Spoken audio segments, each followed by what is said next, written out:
Hello and welcome to Texans Talk Money. I'm Kyla, your host and a peer financial coach at Texan Smart.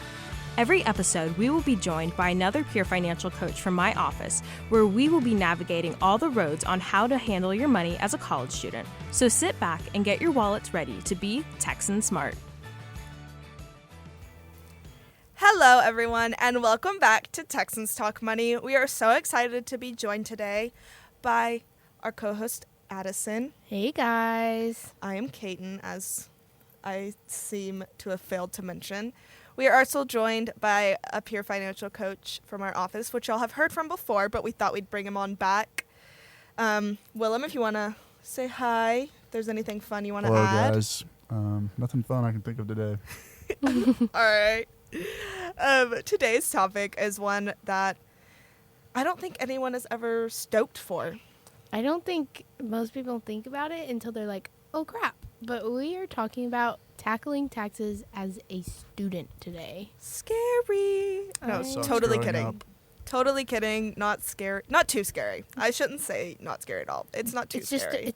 It's an adult thing. Learning curve. Just got to get adjusted. 100%. So I personally have never filed taxes. I am blessed to have parents that file for me. And so I have never had to go through filing, but I know Willem has a little experience in that realm. So yeah, because I've never filed either. Willem's the one with the expertise here today, even though he's claimed that there's not much expertise there, which is okay. That's why we're here. That's why we learn. But we're going to go ahead and start with the basics of filing taxes. So where do we want to start when we go to think about filing? So our main point that we should start at is you got to gather that income info in general. So you need to collect any of your documents that kind of show how much money you make, whether that be your W-2 from your jobs or your 1099s if you do your freelance work. You'll hear that a lot from people who are self-employed. I'm not self-employed, so I can't give you a bunch of details on it. A lot of them just have fun little numbers, and they mean stuff. That, or if you have someone that you're working for, I guess, kind of under the table and not so much under the table sounds so scary. It does, and we don't but it's mean really it like just like it's more of in the sense of like cash payments rather than like a paycheck like you would get as being a student worker or something along those lines.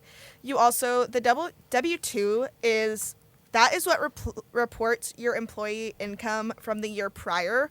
So you'll get all your information from your employer, your past paychecks, all of that, and get that together to give into your, whether you're using a software like I know some people do, or filing them through people. And I know there's people who file your taxes for you if you're filing them yourself, whatever that may be.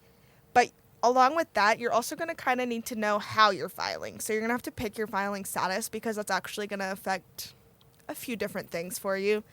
So by choosing the right status, that means, are you going to file single? Are you going to be married, filing jointly? Are you married, filing separately? There's a few different options, not too many, but you'll kind of know what you need to do once you hit that point. Like, I know I would file singly. I am not married. The government doesn't particularly care if you're dating someone, unfortunately. They do care if you are married, though, because that is a legally binding, like, obligation feels contract? Contract's not the right word. None of these feel right, but y'all know exactly what we mean. These are all just based on your different situations. These affect your tax rate and the different credits you can get for your taxes. I know. So you were saying that it can change your deductions and everything. So what exactly is deductions? So actually? Deductions and credits, I always think about like a bank account. Credits, they're like you get paid. Deduction is like a debit you're getting taken out. So your deductions are going to lower your taxable income. These are excuse me, my words are not working well today. You can take a standard amount, or you can list certain expenses like your medical cost or donations if they're high enough that you do for charities and things. And then these will affect how much you actually get taken off of the income that the government can come, quote unquote, come after you for. Your taxable income. Exactly. Your credits are going to directly reduce the tax you owe. That sounds very similar, I know. there's a difference. This is what the lovely world of Webster's Dictionary gives us. It's for like if your parents are paying for college out of their money, that money that they're paying college with the money that they have, they don't have to pay taxes over that money because it's going to a state institution. So that's what the credit kind of does. Bada bing, bada boom. This is why we have Willow. And I know that if you have kids, I don't know why exactly, probably because my parents have me and my sister, but having kids affects your taxes too, because more of you're having to pay for more people to live off of. Correct. Whatever your income is. So it affects how much they're actually going to take or not take from you. I know that much. It'll make your taxable income less. Yes. Depending on how many kids you have. The government tries to cut us a break here and there. They try to be a little nice. Like, okay, we'll give you a couple extra bucks here and there. It's okay. It's okay. Yes. But when it comes to actually filing your tax returns, you're going to use a 1040 form for federal taxes. This is just an official document that all taxpayers have to use. Nothing too fancy, just a number, because the government uses numbers, I'm sure, to make things easier on their end. But then you can normally file online. It's typically faster and more accurate for most of us, but you can also mail in a paper form if that is what you prefer. I'm sure some older generations prefer the paper form because we may be tech savvy, but they aren't always, but that's okay. There are multiple options of being able to file your tax return. Now, when it comes to getting paid or getting your refund, if you owe taxes, if you owe the IRS money from your taxes, you do have to pay by the deadline, which is typically April 15th. Now, crazy things probably have happened and that's changed, but April 15th is typically the deadline that you want to shoot for. So just to make sure that you get your money back. Or that way you make sure you don't get caught owing a bunch of money and then they come after you like, where's their money at? Because you've been off the grid with this money. They will come for you. I know some of us here have had the IRS come after them to get some money back, whether they knew it was needed or not. Do you want to share that little insight? Share your story. They will send you something in the mail. Because when I was 16, I was working for a guy that owned a bunch of property. He ended up writing a 1099 on me without me knowing because he wanted to not have to pay taxes over the money he had paid me for doing the work around his property. And then later on I got something in the mail, something about me saying I need to pay taxes, and I never filed taxes. Long story short, I had to end up paying money for that and had to pay a fine on top of it for not filing taxes the first time. But I was 16 and didn't know this, and I thought it was underneath the table. But yeah, so I had to pay your taxes. So see, mistakes happen, and it's gonna be okay. He's here. He's still allowed to go to college. He's still gonna get a job one day. This is why we have Willem. He has those experiences that nobody else has. But we gotta stay on top of those taxes. In the best way. Yeah, TurboTax is your best friend. Oh yeah, what are all the different? Do you know we were talking about digital ways to file your taxes. I know you said you use TurboTax, but do you know of any other ones? There's a bunch out there. I know I used TurboTax the past 2 years I filed it. This year I had to use something different because, I don't know. This year it changed up and I couldn't file one of my papers through TurboTax. So I had to use, I can't even remember what it's called.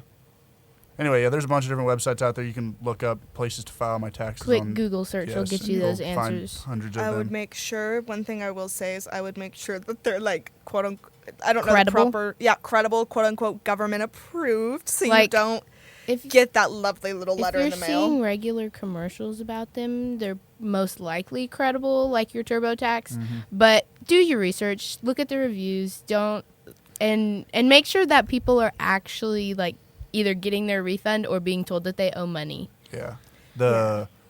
I know that from previous times of doing my taxes, it's super easy to actually do it on TurboTax. Took me 10 minutes the first time I filed because your employer should give you all the paperwork required to fill in on the actual TurboTax. You fill all that paperwork in and you click submit, and then once you do that, it'll either tell you if you owe money, you can either put in your debit card information, pay that money, or if you are owed money and you need to be receiving money, it'll tell you the amount that you're receiving and it'll be in your bank account in like 3 days. So That is if you do direct deposit. Yes. I know that you can do like check and thing like that.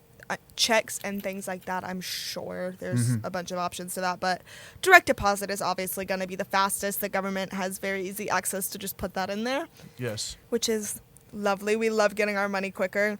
On that note, though, as he mentioned, your employer can give you some of those forms, but also keep up with your tax returns and all of your documents for at least 3 years. You never know what crazy thing might happen.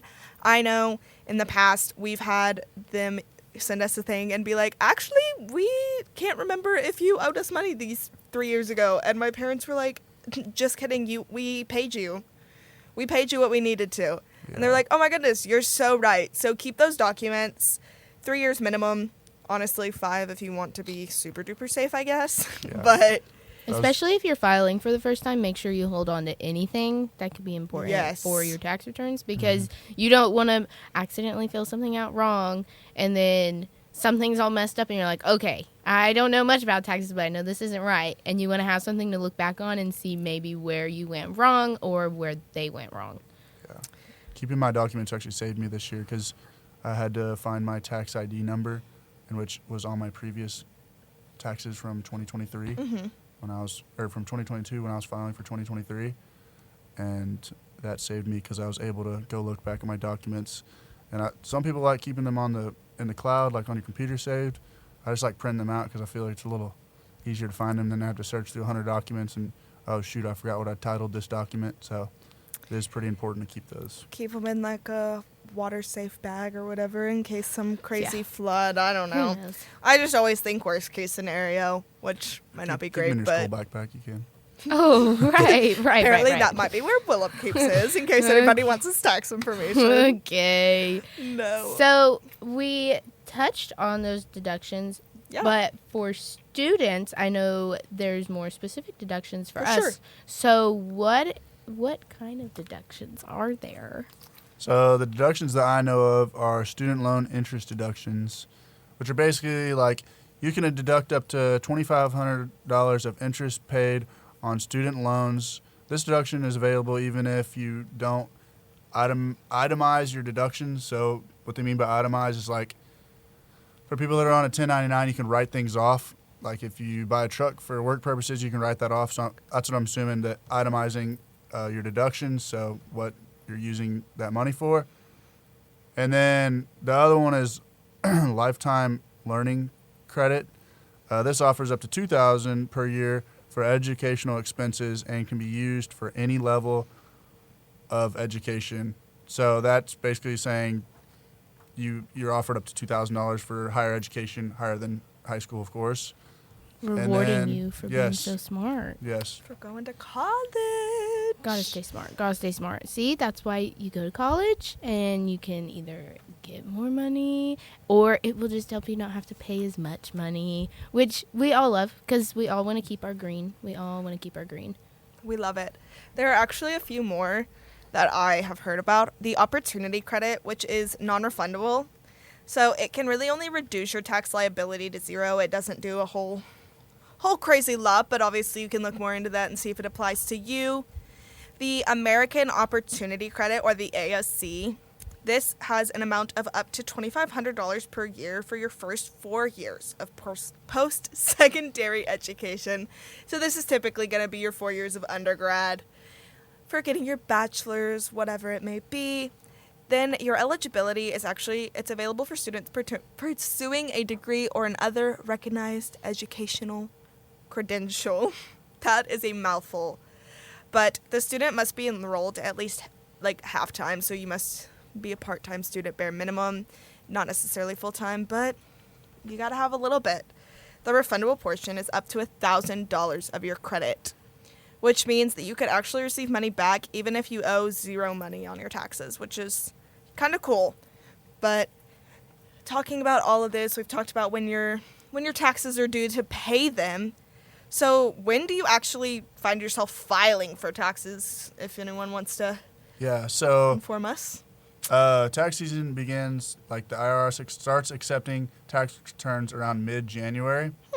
So the filing deadline, which means your taxes have to be in. So if let's say we're in 2025, we will be filing for the whole calendar year of 2024 in 2025. So you're filing for the previous year, but that's because it's already gone all the way through. So the standard deadline is April 15th or the next business day in April if that falls on a holiday. So that's when you need to have your taxes in for 2024 if we are in the year 2025. And then some people, I know my mom, she does request for an extension just because she's remarried and her new husband has a business, and it's 10 times harder to file taxes if you have a business because there's a lot more deductions and whole other stuff I don't even know about. So I know that my mom can request an extension if you need more time. You can file for a 6-month extension, which is Form 4868, which that's just a number for the government to use. However, if you owe taxes, you still need to pay by April 15th to avoid penalties. So doing the extension just allows you to submit documents later, but you still have to, if you still owe money, you need to pay that by April 15th.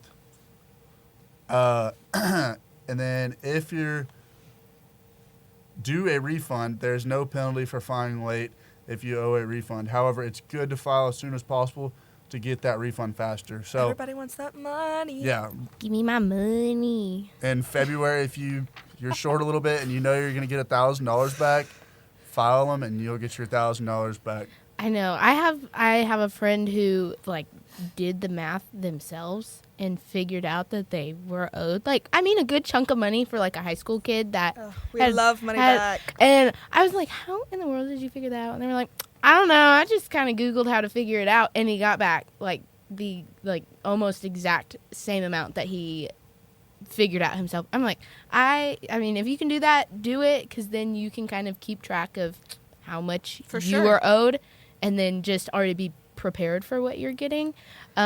Prepare early, y'all. Yeah. It helps you avoid that last minute stress. It helps you maximize Don't procrastinate it. Don't procrastinate it. Or minimize your tax bill if you owe money. Yes. Just do all your things on time. Also, if you are expecting that you're going to have to pay money, it'd probably be a good thing to maybe set aside a tax account where you put a little bit of money in each month, or good idea. When that tax bill comes, if you are going to have to pay money, you know you already got the money, so it's you don't have to worry about paying. If you have to owe $5,000, you don't even got to worry about it because you've been saving for it for the whole year.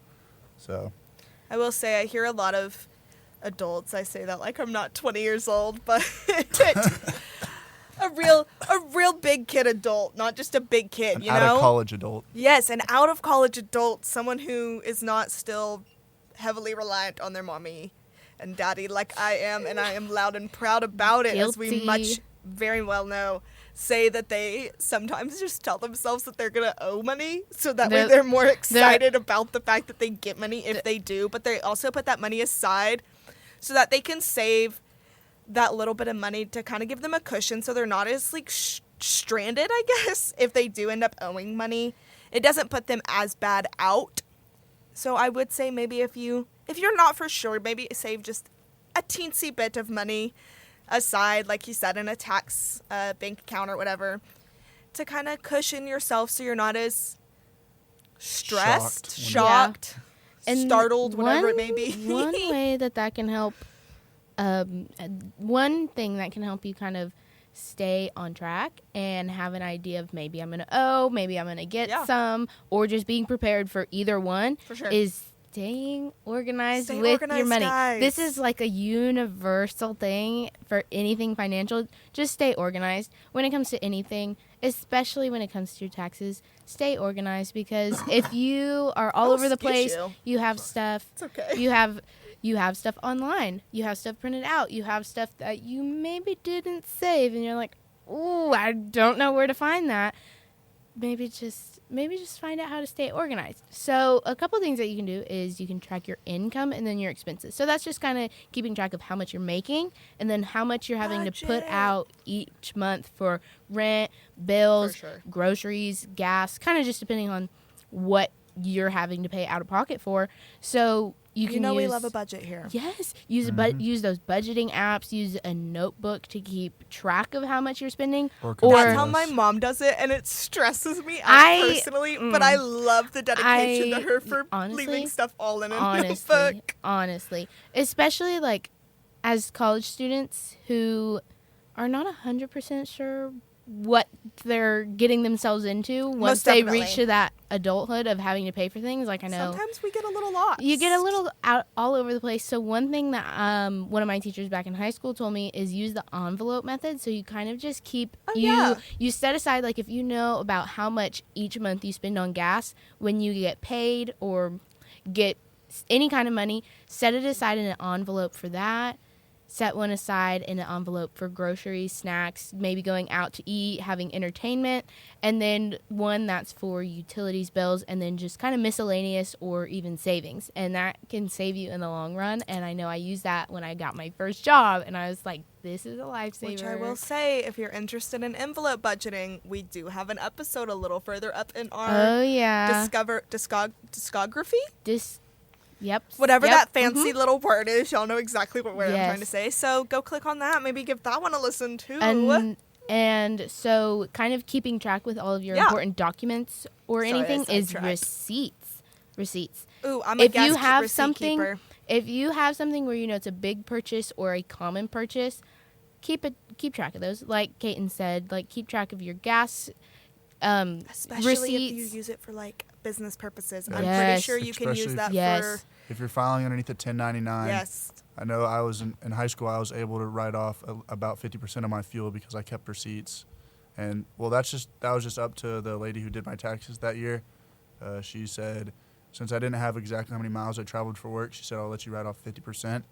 And that was 50% I didn't have to pay taxes over. I was going to say a little bit goes a long way, especially being young, loving to spend money, I guess is the better way to phrase that. And receipts for medical expenses. Yes. So if you are written a prescription, keep that receipt for like when you pay for it. If you have to go to the doctor because you got a cold and you need to get that medicine, keep track of that because those are things that can get you deductions. You never know it's going to be a deduction until you read it and you don't have it, and then you're very disappointed that you don't have it. So it sounds crazy. It sounds like a lot, but honestly, it's really not. I keep this sounds hoarderish, I guess, but I keep all my gas receipts like in a binder clip in my glove box. I love it. Because I got some not so good gas one time. So that's actually fun fact why I started keeping receipts, because if you keep your gas receipts, there's a whole thing that you can go and get like a refund, whatever. That's completely aside from the point. But those receipts then come back because some of that was business expenses, and you can, like we said, file them, get them reduced. Speaking of business expenses, if you have a small business on the side that isn't, kind of just you maybe make things for people like custom items, or you are doing a separate side job with someone else, but you're not like filed under them and do the 1099 route. Make sure you keep track of all the money you're getting out of that or you're putting into that, because that's another one of those things that's going to... You run a business in general, I guess, would anything. Be a good way to describe if you are making money outside of like a government job or state job or like an organized business of sorts. Yes. Does that make sense? Okay. Yes. Yeah. So make sure you're keeping track of that, because the more you keep track, the more you either the less you owe, the more you owe, the more you get, the less you get. And you don't confuse your personal versus your business expenses, because you file things differently and you also get different types of deductions, as we've kind of touched on. I know we're not going super deep in depth, but we're just trying to kind of cover some things to keep in mind. And obviously you can do all your own research for your own experiences, and just because not everybody lives life the same. Not everybody has the same amount 100%. of expenses. Some people are exempt from certain things. So everybody's taxes are going to be a lot different. But Nobody's are the same. These are just some very tip of the iceberg basics that you need to keep in mind to keep you covered. And then, of course, always keep them safely stored. So those really important things that you maybe don't want someone finding or coming across, maybe hold on and put those in a safe or just in a little lockbox somewhere, maybe like in your closet. Don't have it sitting out in like your kitchen counter or something. Don't have it on your coffee table for display. Like, nobody needs to see that. That's personal for you. Nobody needs to know how much you're making, how much you're getting, taking. Like, that makes me giggle. It makes me think about my friends who keep their like social security card in their wallet. It's like, why? Like, you just don't want to keep stuff safe, guys. Some of that stuff you want to keep your identity yours. A filing cabinet, little miniature safe, not or like those little ones that safes. I know you can buy filing cabinets that are fire and waterproof. Yes, and they lock. And it'd be perfect for your little college dorm. That or even also don't lose the key. Keep it on your key ring. That or even put it like in a drawer somewhere that nobody's gonna touch. Keep it in your parents' filing cabinet. That's where all my important cabinet. That's where mine are. I just text my mom. I'm like, hey, I need something out the safe. She's like, fine, I guess so. So exactly. Wherever it's gonna be safe, but you can easily access it when you need it. That's the perfect place for it to be. It always is. This is kind of off topic, but I think it's kind of funny because we're talking about safe places to store things. When I was a kid, good anecdote. This is kind of funny. When I was a kid, I always got ice cream out of my grandparents' deep freeze. But it was like the deep freeze that you gotta like open it up like a chest. Like the chest freezers, yes. Yes. And anyway, getting to my point, they kept money in there, but the money wasn't, and it's not like a lot of money. It's just like rainy day fund. If they had cash, and they'd keep it in like your old medicine bottles. Yes. I mean they're both a little elder, so they have a lot of medicine. They'd slip it in the medicine can, and that's where they'd keep it. They'd keep it in the bottom of the deep freeze. Hey. And so if you really want to find a great place, because like what burglar is going to look in your deep freeze? My grandpa kept it in a coffee can in the back of the refrigerator. That's good. I have some like my extra cash that lays around. I have it in a cookie jar.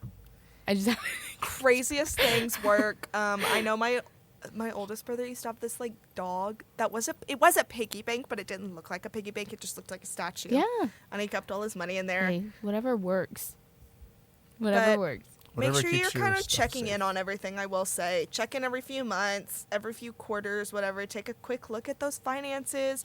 Make sure everything's on track. Make sure you have all that information that you need. Whatever it may be, you never quite know.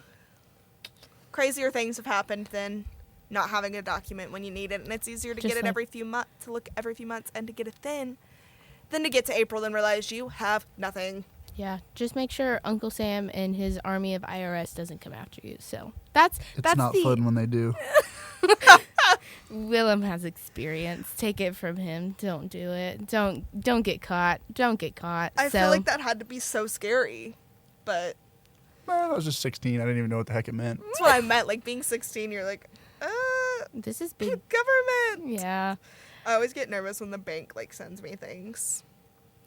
Well, I think we've covered about everything. What do you think? I would have to say that we have covered the basics of tackling taxes, not student taxes. Tackling taxes as a student. There we go. There you go. We spit it out. It's okay. It takes a few brains.